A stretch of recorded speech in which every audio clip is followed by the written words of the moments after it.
जम्मू कश्मीर में लिथियम का भंडार मिलने का समाचार आपने सुना होगा। चिली और ऑस्ट्रेलिया के बाद भारत में लिथियम की सबसे बड़ी खदान मिली है।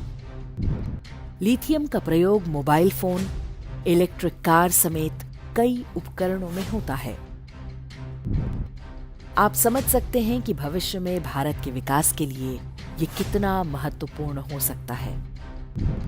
हर किसी को विश्वास है कि हमारी सरकार लिथियम के इस भंडार की सुरक्षा करेगी और ये किसी अन्य देश के हाथ नहीं लगेगा। ये बात हम क्यों कर रहे हैं, इसे समझने के लिए आपको थोरियम की कहानी जाननी चाहिए। थोरियम एक रेडियो एक्टिव धातु है जिसका प्रयोग परमाणु ऊर्जा के लिए होता है। ऑस्ट्रेलिया, ब्राजील और भारत विश्व के सबसे बड़े थोरियम उत्पादक देश हैं। आंध्र प्रदेश, तमिलनाडु और ओडिशा के समुद्र तटीय क्षेत्र इसका भंडार है।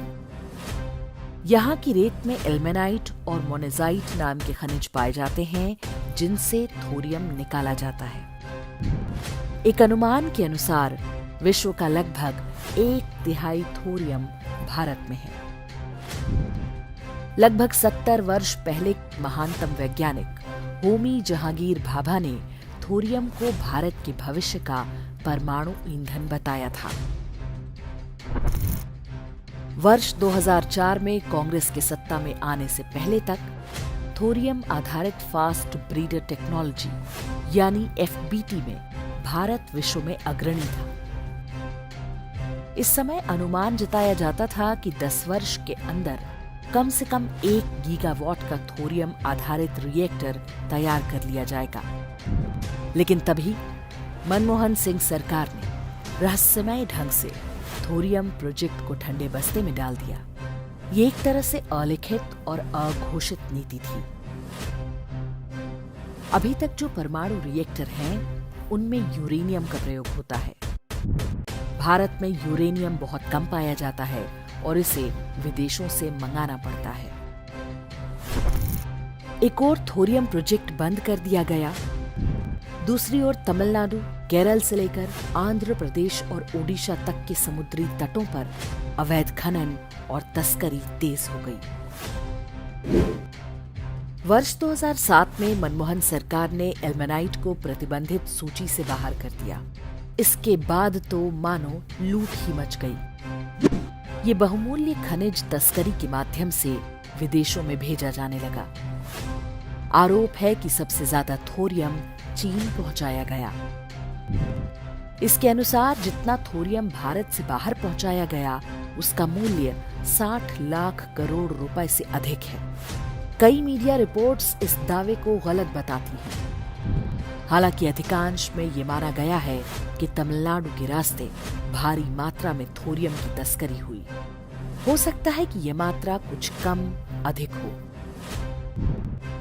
भारत से चोरी के दम पर चीन आज थोरियम टेक्नोलॉजी का अग्रणी देश बन चुका है। वो थोरियम मोल्टेन सॉल्ट रिएक्टर यानी MSR भी विकसित कर रहा है।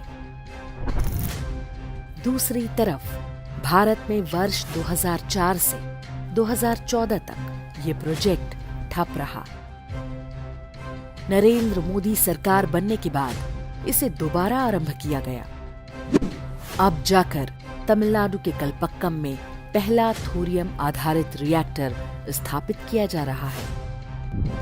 थोरियम घोटाले का ये विषय 2014 के लोकसभा चुनाव के समय भी उछला था, लेकिन तब तक बहुत देर हो चुकी थी। अब जब देश में लिथियम का भंडार मिला है, तो भी बहुत सतर्क रहने की आवश्यकता है। आश्चर्य नहीं कि अगले कुछ दिनों में जम्मू कश्मीर में पर्यावरण रक्षा के नाम पर नौटंकी आरंभ हो जाए। हो सकता है कि लिथियम के उत्खनन पर रोक लगवाने के लिए सर्वोच्च न्यायालय में सुनवाई भी आरंभ हो जाए।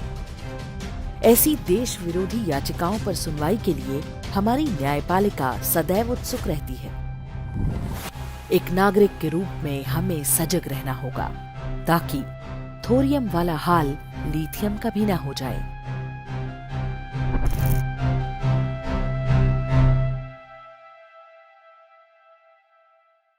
इंडेक्स ऑनलाइन के वीडियो समाज को समर्पित हैं।